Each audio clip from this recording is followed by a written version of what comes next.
ஒரு 35 ஆண்டுகளுக்கு முன்பாக சென்னை தாம்பரம் பகுதியிலே ஒரு பூட்டிய வீட்டுக்குள்ளால் திருடுவதற்காக ஒரு நபர் உள்ளே போயிருக்கிறார்.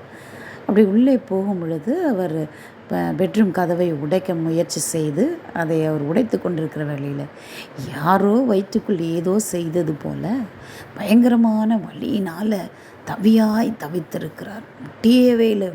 ஒரு 10 நிமிடங்களாக இருக்கும். அவ்வளவு வலியை அவர் தவித்து கொண்டிருக்கிறார். தாங்க முடியவில்லை. அப்படியே அந்த சுவற்றில் சாய்ந்து கொண்டு நிமிர்ந்து பார்த்த பொழுது அங்கு ஒரு அழகான இயேசுநாதர் படம், சிரித்த கனிவான முகத்தோடு இருக்கிற அந்த படத்தை அவர் பார்த்திருக்கிறார். பார்த்த உடனே, ஐயோ இயேசுநாதரே, நான் இவ்வளவு வலியில் தவிக்கிறேன்னு பார்த்துக்கிட்டு சும்மா இருக்கிறியே, எனக்கு சுகம் தரக்கூடாதா?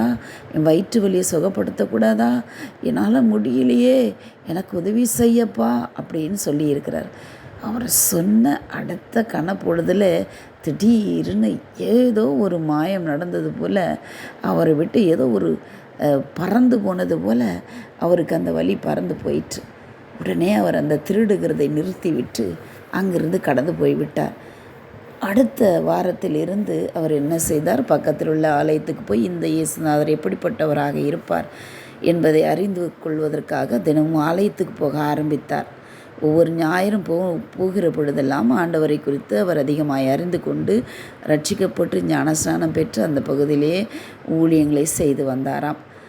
பிரியமானவர்களே, ஒரு மனிதனால் கற்பனையாய் வரைந்து காட்டப்பட்ட அந்த படத்திற்கே அவ்வளவு ஒரு கனிவான முகம், அப்படி ஒரு ஈர்ப்பு இருக்கிறது என்று சொன்னால் உண்மையான ஆண்டவருடைய அன்பு எப்படிப்பட்டதாக இருக்கும்? பிரியமானவர்களே, அவர் உண்மையாகவே அன்புள்ளவர்.